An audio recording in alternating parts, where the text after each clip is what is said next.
You've recently launched what you're calling the Joyful Home Remodel as a response to a lot of people, say, not um, tending to all those factors, all those elements of what makes a home uh, serve us or to help us to feel that connection with others, to um, uh, you know, fuel our stewardship. And a lot of remodels, I believe you shared with me that a lot of remodels lead to divorce.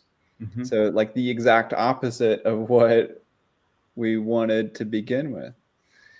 And I love that you're bringing um, intention into this process of how we can remodel a home, how can we design spaces that incorporate our deepest values Mm-hmm. and that honor our connection with ourselves, with others, with nature, with our neighbors, community.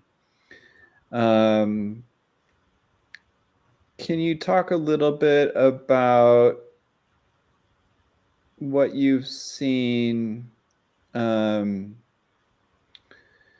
in, say, unsuccessful remodels that people have invested in? Like, what made those not work? What were they ignoring?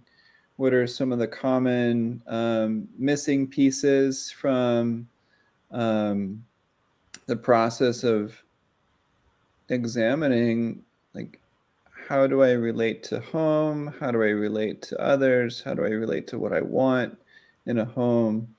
You talk about the, say, elements of what's missing from a lot of people's relationship with the process of designing the space where they live.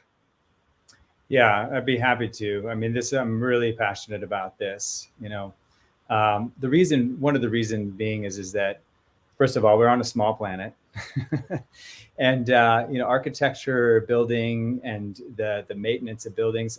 I've heard is it takes 40 to 60% of all resources going into the building of buildings and the maintenance of buildings and the heating and cooling of buildings. So it's a huge deal.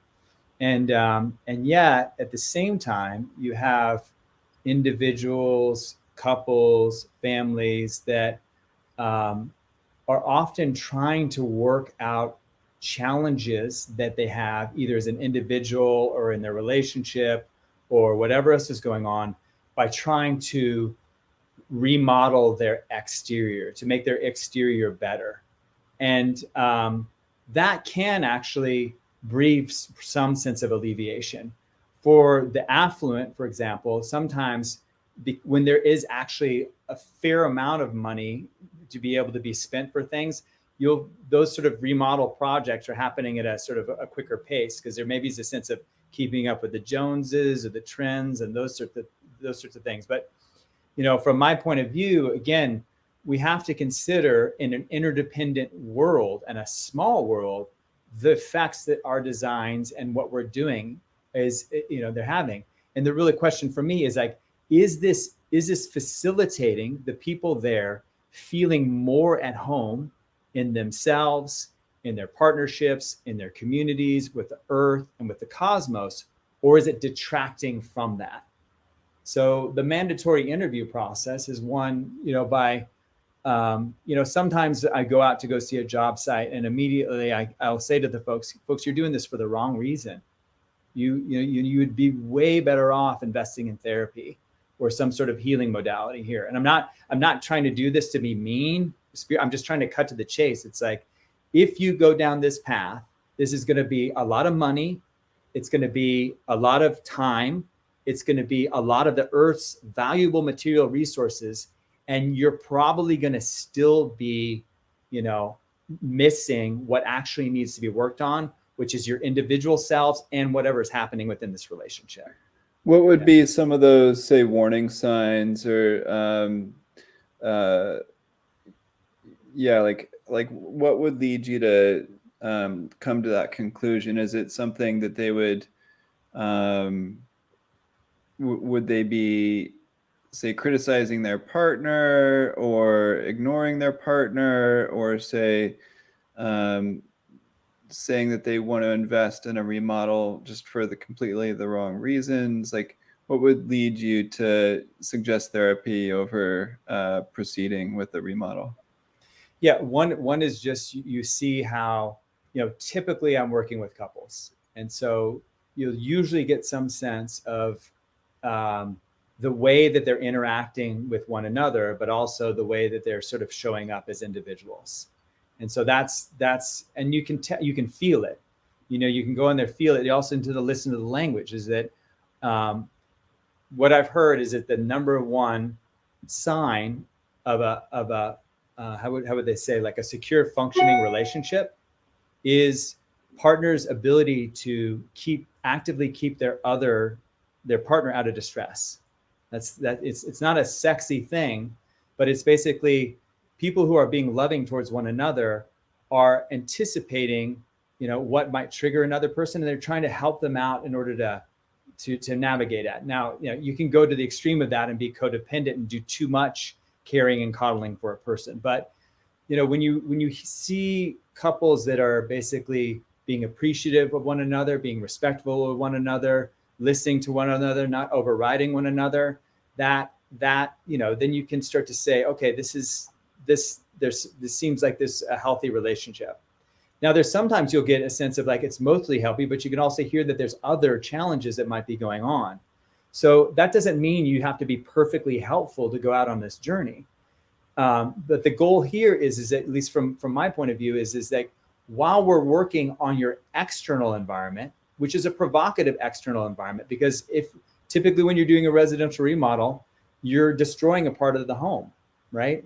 And that in of itself can be provocative and challenging. And so when you are able to pair the destruction of the home with the destruction of problematic patterns within the people themselves and say, let's all grow together, both externally and internally, then that's a very interesting project, right? And so typically,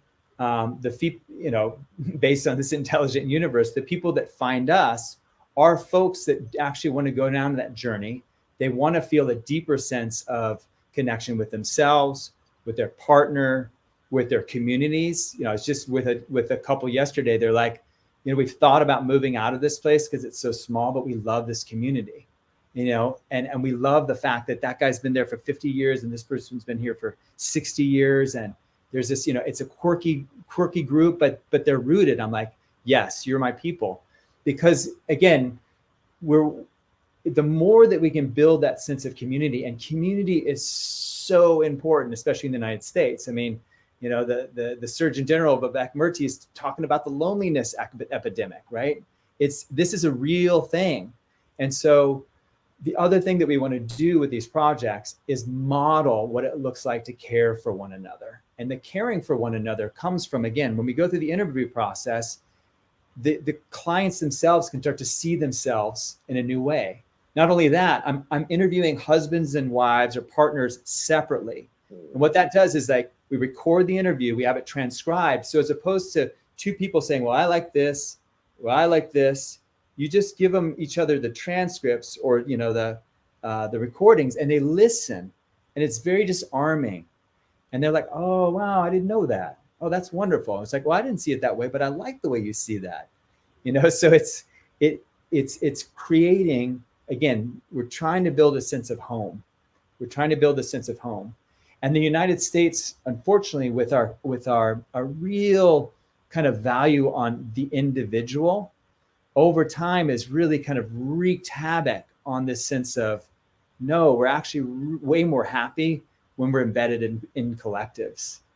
So that's one of the things that we're doing, and being very aware of that again, we see it as a matter of life and death on some levels. The more that you can recognize that you you have an innate desire for connection, and not only to be in connection, but to feel that sense that you're contributing to the people around that. When you recognize that, and then that's what ultimately leads to that sense of meaningfulness. It's like the most meaningful experiences that we have, are often with other people, or sometimes they have places where it's not with other people, but when we feel our deep connection to the natural world, right? Where we're just, the beauty is suddenly, it's not out there, it's like washing through us, that sort of thing. Yeah. Yeah. Beautiful.